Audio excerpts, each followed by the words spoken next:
This is the She Dares to Travel podcast, and I'm your host, Raquella Pollock. After spending a decade managing the #1 travel agency in Canada and now working with tourism businesses in risk management, I am here to connect you with women who are taking the travel industry by storm, as well as business professionals with a passion for travel, just like me. We are here to inspire, motivate, and uplift you to not only follow, but plan out your dreams, no matter where in the world they may be. Be sure to leave a review, subscribe, and follow along.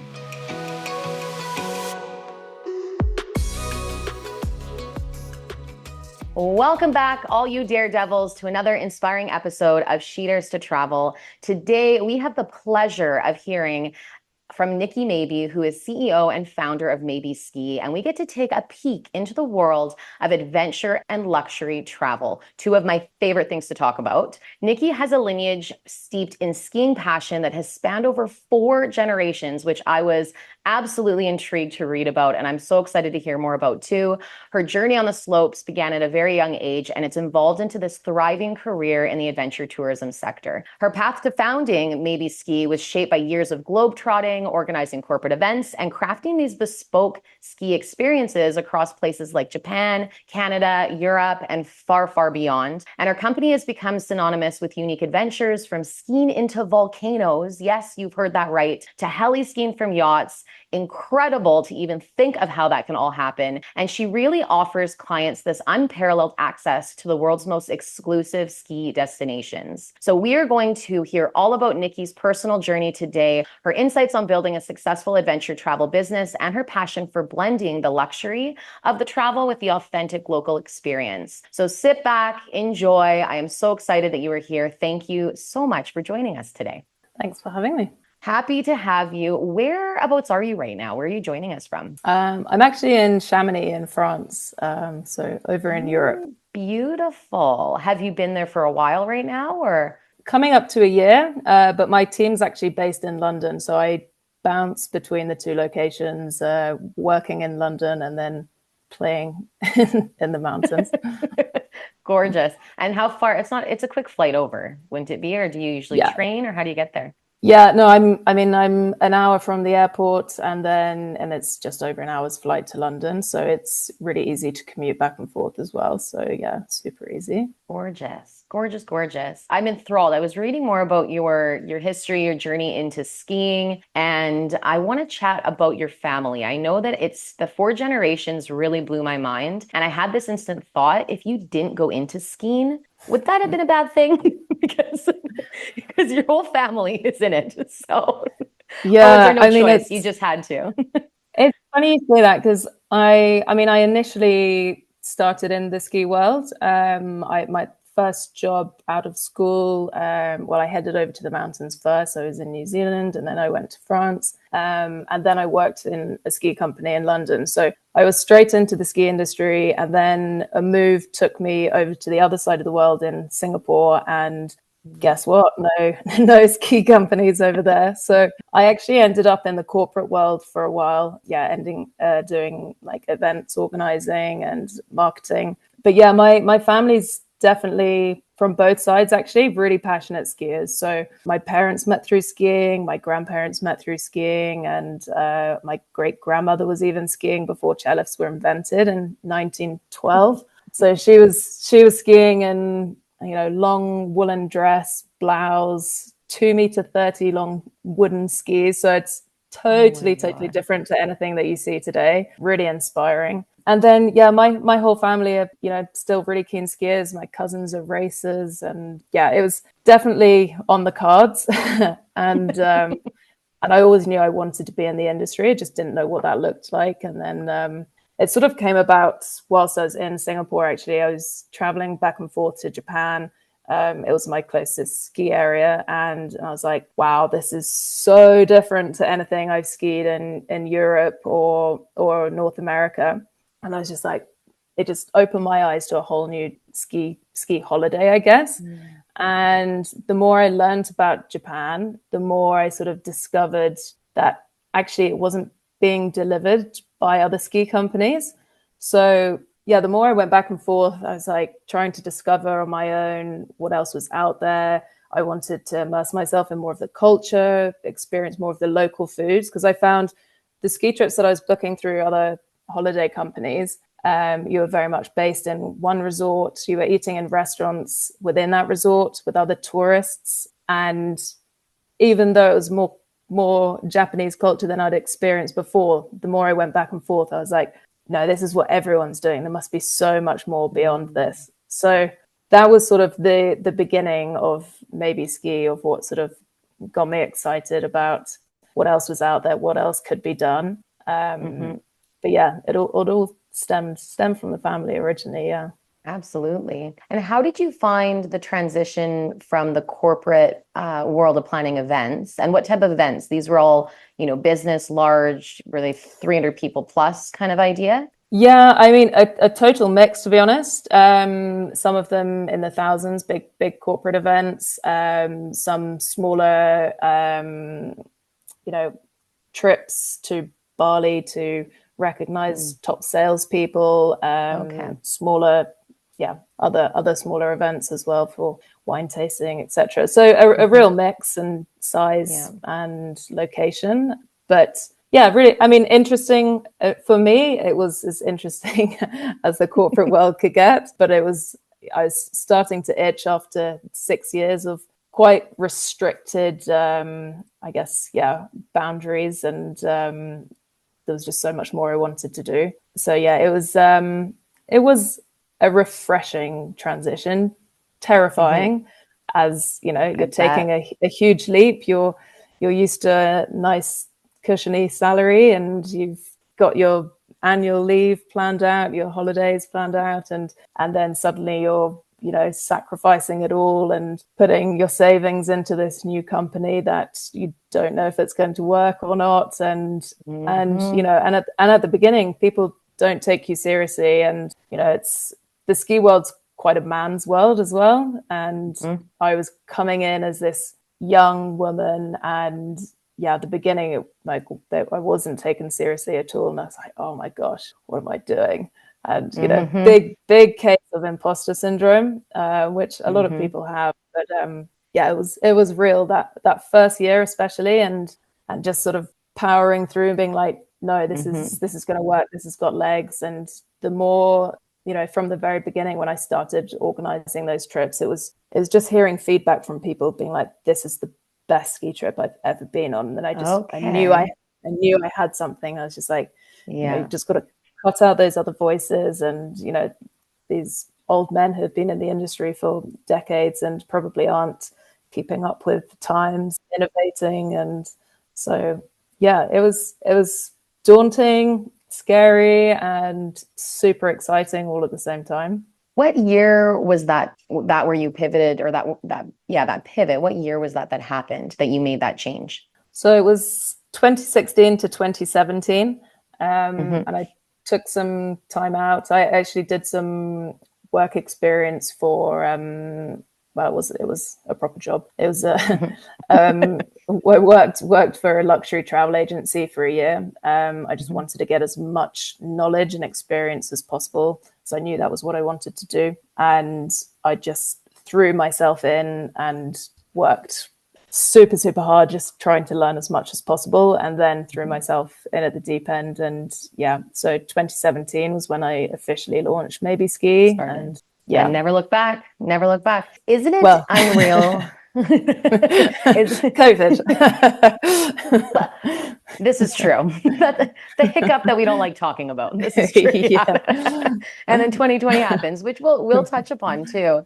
But isn't it a wild thought that, still 8 years ago, in an industry that's been around since, back in the 1900s, the early 1900s, that it is still very male dominated. And it is something that we come across a lot with speaking with other women that are CEOs and founders in different aspects of the travel industry as well. I want to know, when you had the pushback, and I'm sure there was some females, some males that pushed back. But in this industry, what is it? Was there something that really you kept telling yourself, or was there advice somebody gave you that helped keep you going in that first year, when that imposter syndrome, I call it like the naggy little voice, just came in? Yeah. What would you say was something that was super helpful? Yeah, and actually, going back on what I said about some men being difficult. On the other hand, there were a couple of men that were super helpful. The CEO of Oxford Ski, Rupert, I reached out to him early on in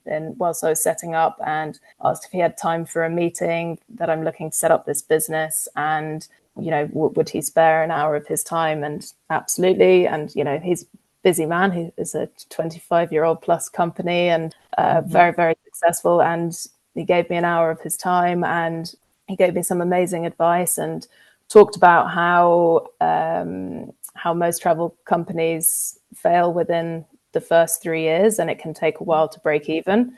And if you can make it to that 5th year, then you're going to succeed. But it was some crazy stats, like 90% of travel businesses fail within the first 3 years. And I was just like, oof, that is rough.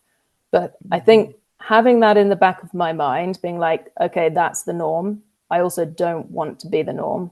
I don't want to fall into that. And really just, I guess I kept listening to that advice and being like, okay, you just got to get through these first 3 years. Of course, those first 3 years was also when COVID hit. So I got an extension. I gave myself good for you. It was really great advice. And honestly, just hearing back from other CEOs, I reached out to a lot of people, just getting advice from people who'd been through the same things. And it was amazing to hear how many people would spare their time and would share their advice. And yeah, that was really cool. So I'd recommend that to anyone who's starting up. Don't be scared to reach out to anyone that seems, too far above. Yeah. Great advice. Very good advice. It's true. Sometimes you just need to ask, because if you don't ask, you don't get, or you don't know. And we don't know what we don't know. So the snowball effect is there, but having the courage to ask is so important. Would you say that there's anything starting, because how old were you when you started skiing with family? I guess 2. once I could walk, I had little plastic planks strapped to my feet. I'm not sure we could call it skiing, but that's what my parents like to say. Yeah, exactly. Down the hill. Yeah. The pizza pie. That's how I ski. Yeah, exactly. That's how I ski lately. Would you say there's anything that you draw upon from your childhood experiences of skiing that you bring into your company now? I don't know if it's necessarily my childhood, but I think from other family members, it's more about pushing boundaries. Again, thinking back to my great grandmother Dorothy, that was unreal to be a woman skiing at that time, before chairlifts were invented. And another one of my aunties, I've got 5 aunties on my dad's side. They're all super keen skiers. They were coined the Swiss family, maybe, in an article somewhere. But one of them was the first women to ski, to race for the British University Ski Club, and it was quite a big thing at the time. It was a male-dominated sport, and she had just been selected for the British team, and so they were like, okay, we can let her into the to the university ski team as our token female, and then that set a new trend, and then eventually it became a mixed competition, and then I got to do the same competitions whilst I was at uni, and it was very cool just thinking back to, wow, my auntie was the first female ski racer for British University, which is pretty cool. So I think more so my family heritage than my upbringing. It's really just about keep challenging the conventional and pushing back and what can be done better, and not just on your by yourself, but society. Society often needs to change, and to be strong at what you're good at. And so I guess that's probably more my inspiration. Beautiful inspiration, and a great reminder too.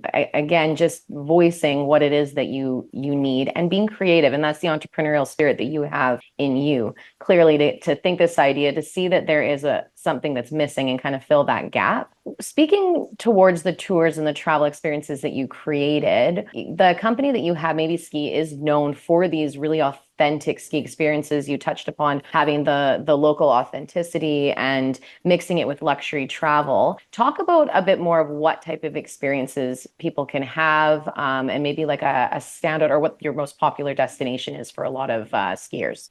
Yeah, Japan, hands down, number one destination.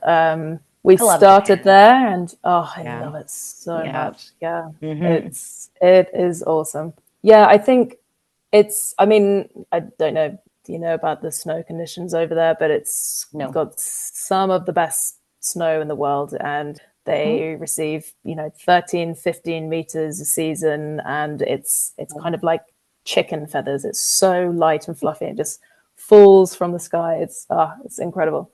Don't get me started on that. But it's not just the snow. It's the culture, the food, and it's a totally different ski trip to what you would experience in Europe or North America. And we're trying to bring those authentic experiences throughout our ski trips.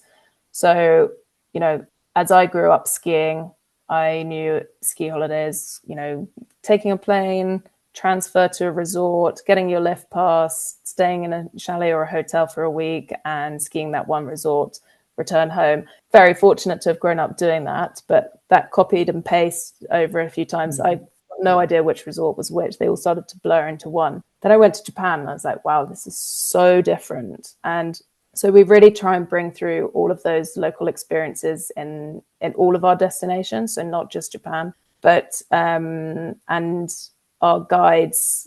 We offer an on the ground concierge service through our ski guides, and basically that's allowing our guests to experience the real Japan. So they're not just skiing. Our guides will pick them up from their accommodation, but they might stop off at a Japanese bakery on the way. They wouldn't be able to do that. They wouldn't know where that was without the local insight. Japan especially, you can't just Google things in the map unless you speak Japanese and can write in katakana. So finding all these little hidden insights and local knowledge, finishing your day at a traditional onsen, which is like a natural hot spring. They're amazing. Or, guide taking you out to the coast after a day skiing, and eating like the best sushi you've ever tried whilst watching people ski down a mountain, and just bringing all of those local experiences into our itineraries. And then we do the same in each country. So Norway, we do some sail and ski trips and go fishing off the boat, so you can eat fresh cod for dinner, and lots Wow. of. Sounds incredible. How many countries are you offering experiences in right now? So it's constantly growing. At the moment, I think we're at 7. The goal is to offer ski trips across all 7 continents, but we're really hot on having firsthand experience and building up those relationships. Our contacts on the ground become our friends. We speak, our guides in Japan, we speak to almost every day. Like that's how much we're working with them and how good our relationships are with them. We're like really, really good friends with them. And that's super key for delivering, the most personalized experience that we can on the ground. We really listen to our guests, but not only listen, but ask questions as well. We try and find out as much information as we can to really understand our clients and try and find out more than they would imagine they would share. In a polite way, we're not Of course. we're not asking too much, but we want to know those little nuances, or what's their favorite bottle of wine, or would they be interested in going fishing, or just sake tasting, or tagging on a karate class in Tokyo, or so it means we can share all of that information and organize any little surprises along the way, and just really getting in-depth information from them. Thank you to Hotel Z Kelowna, Victoria, and Tofino for being our sponsor. You can also save 15% off your next getaway using the code DARES2, DARES2. 2, the number 2, at hotelz.com. These funky and unique hotels are in British Columbia, and they're going to have you not wanting to leave while you're on your next vacation. Enjoy. With being a tour operator, I know that it, of course, can come with its challenges. I used to manage a large travel agency. You get all walks of life all the time. Are there any clients that stand out with one that was really, really challenging and how you guys overcame maybe something that they were requesting or needed? Or if there's nothing that comes to mind, on the flip side, one experience that you have that was just a standout, really memorable moment that you've had with guests? Yeah, I mean, we for sure have some difficult guests. It comes with the territory of luxury travel, but I also love those kind of clients. It's so rewarding when you deliver a good service or exceed their expectations. And I think from the offset, they think you're going to fail. And they have their level of service that they're used to. And we have some clients in Asia who travel with a full team of helpers, chef, butler, and so they're used to a service that is delivered in their exact way that they want it. And surely no one's going to be able to match that. And we're not trying to match that, but we're trying to understand it as much as possible. And so it's really important for those type of clients to speak with the PAs, the butlers, whoever's going to be on the ground with them, and make sure our team have a really good understanding of what that service looks like. This one particular client wanted Fiji bottles of water ready on the table at every restaurant with 3 glasses, that's with 3 ice cubes in each glass for each person. I was like, wow, we really don't do that in Japan, but we can make that happen. And we've had another client who wanted to hire out a really exclusive restaurant, very, very small. It only seats 8 people. And we're normally right there 3 months before when the bookings open, reserving them for our clients that want to book in there. Wow. And this one particular client wanted to book it out every single night. We were like, why? And he's already traveled with us before, so he knows that there's amazing restaurants in Niseko. This was, but he insisted on booking out this restaurant every single night. Wow. And got it. He got it every night, but he couldn't even fill it every night because his friends wanted to eat elsewhere, and it was just quite embarrassing for us to. And he ended up saying, well, let's bring people off the street to come and eat with me.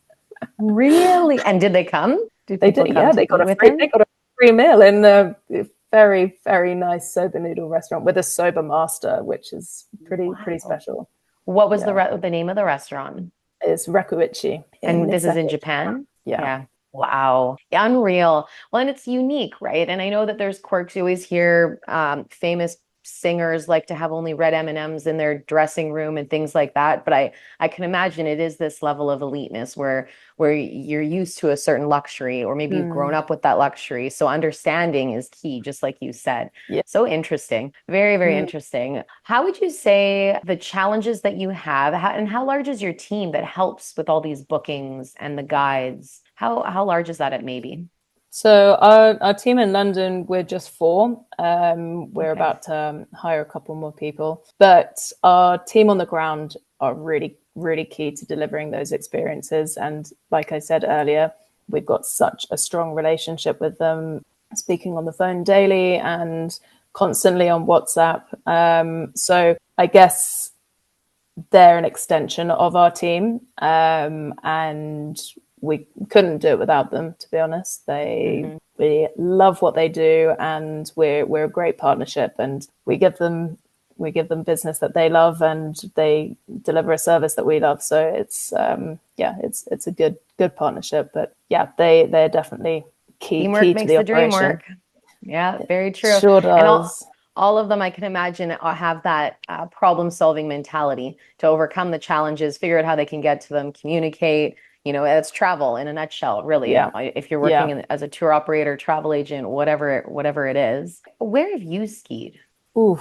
All continents? Not Sam? yet. No, Okay. that's the goal. Along with the business goal. It was kind of my goal first, and then I was like, this should also be the company goal. Good If I'm goal. wanting to ski all of these continents, I'm pretty sure our clients are too. So I've skied, I mean, most of Europe. Yeah, I spent my whole childhood skiing across Europe, a lot in France, Austria, Switzerland, Italy, a lot in BC. I was based in Whistler for 3 years, which is where we expanded our operations over there. So I spend a lot of time around there, doing a lot of backcountry. Actually, we do some great like backcountry base camps there, winter camping, and then New Zealand. That was where I first did my ski instructor course. Spent some time over there. Not the best snow, but it's a really, really cool place to bring in different experiences. We did a very cool trip for a honeymoon couple. It was heli-skiing combined with wine tasting, where they heli-skied during the morning, and then we flew up the winemaker to meet them on the mountaintop, did some wine tasting, flew back down to the vineyard, and they changed their shoes, and then we had a tour around the vineyard, more wine tasting, and then back home. But that was very cool. In New Zealand, you can make anything happen, which is why it's one of my favorite countries. But it's very cool people. But yeah. And where else? Yeah, What about North bucket list? America. What's tallest on your or highest on the bucket list to ski next? Yeah, there's quite a lot on the bucket list. If you had to choose one. Yeah, and Antarctica is going to be, well, hopefully my 40th birthday. That's my plan. The next on the list. Ski touring with penguins and take a boat across Drake's Passage from Ushuaia. I think that in itself is going to be quite an experience. It's apparently it's 50-50 whether it's calm or the total opposite, and you're sort of swirling around in a washing machine during the crossing. My mother-in-law did it recently, actually. Really? Yeah, I think she's pushing, like, it? she's traveled almost 80 countries. I speak about her often, but she loved it, and she said it was much calmer than she was expecting, which is nice. Yeah, but she said the best thing about Antarctica is that you can, like, it's the sounds. It's like the utmost calm, and then you hear the breaking of a iceberg in the far distance, and it's just the most unreal experience. So that I would love to hear how that trip goes once you do it, and especially to be able to ski next to penguins, of course. Like, why not? Yeah, why not? Pretty cool. I think just I've always loved. I've only done it a few times, but any times I've skied near the sea or ocean, it's just incredible. It's a whole new different experience, and you feel very small, and you suddenly I mean, even in the mountains, I always feel like I'm escaping, and in the backcountry as well, you're away from the chairlifts and gondolas, and you're really out in the wilderness, and you kind of let go of all your worries, and everything disappears. You disconnect from digital life because you've got no cell service, and you feel very, very small, but it's an amazing feeling. And then when you're skiing near the ocean or the sea, it's, I think, even more powerful. It's just like, wow, it's just nature really hits you in the face. Absolutely. It's like that saying, the mountains are calling and I must go. And that's just where you got to go sometimes to disconnect and really reconnect is what it is. Yeah. To reconnect. Totally. Yeah. With the unique offerings that you offer, like this skiing into a volcano or heli-skiing off a yacht, how did these ideas come to be? And what are those two experiences like? Do you know what? Sadly, I didn't do the crater. My colleague did it. But when I went to summit Mount Yote, so there's a volcano where there's lots of volcanoes in Japan, especially on Hokkaido. Mount Yote is a very famous one. It kind of looks like a mini Fuji, and it's very flat land around, and this volcano just sort of comes from nowhere, and it's beautiful. It's about 1700 meters, and you tour up. So for anyone that doesn't know, you put skins on the bottom of your skis, which used to be seal skins. Now they're obviously made of plastic and other fabric. But basically it allows you to slide your ski up one way and then it grips to stop you from falling back. So you're sort of shuffling your skis up to go up the mountain. So that summit it takes anywhere between 4 and 7 hours. I think it took us maybe 5.5 hours to reach the summit. But you have to have super, super clear skies, good snow conditions. It's quite prone to avalanches, but clear skies is really key, which doesn't often happen in Japan because of the amount of snow that's falling. So we were super lucky to have a weather window to go up and summit.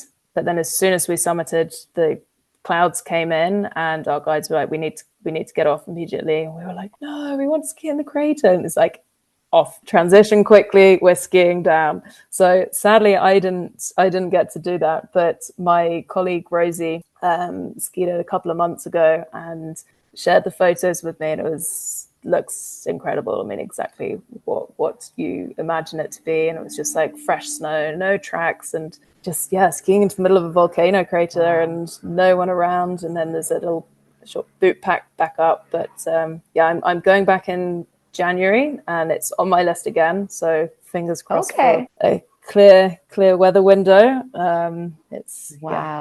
Report back. I will. We want to know. We all want to know. That is an unreal experience. And did Mabey Ski think this idea up, or was this from a guest that had seen it somewhere else? Do other people do it? So a lot of our experiences come from experiences that locals are doing, but they're not necessarily advertised or promoted as, a tourist experience. And that's kind of the whole thing behind Mabey Ski. We're trying to bring those local experiences to our guests without them having to spend, I'm not talking about hours, days and weeks and months researching to find all of these things and then finding the right people to facilitate them and write weather windows. And you can't just head off and go and do these kind of things on your own. You need to understand what goes on behind and when, why, etc. So just finding all these really cool local experiences, and I did the same in Whistler as well. There's so many amazing things that the locals are doing, but tourists will never hear about it. They'll hear the touristy things that are promoted by the resorts and tourism boards and other agents. So we're really trying to bridge that gap. And because we're a small boutique company, we're not shouting about it to millions of people and going to ruin these experiences. We're sharing these experiences with our hardcore skiers and snowboarders that are looking to push their boundaries, try something new, ski somewhere else, but without having to do all of that research themselves. It's incredible. And I'm so excited to see where everything's going to take you next, or what new innovative idea there is, or who knows what you all will come up with, really, to find the next unique experience. As a female leader in the adventure travel industry, what advice would you have for other women that are maybe looking to leave a corporate career, which I have many women on this podcast that have left corporate careers to follow their passion in travel, but what advice would you have for them, and really for everyone in general that are just looking to do something different and perhaps take that leap into entrepreneurship? Yeah. I think if you've reached that point where maybe you're not happy in your current career, or you're just not feeling fulfilled, I think you've already made that decision that you're going to do it. And it's really about taking the leap and having faith. I think finding a support network really helps. Speaking to other people that have done it, listening to your podcast, those kind of things.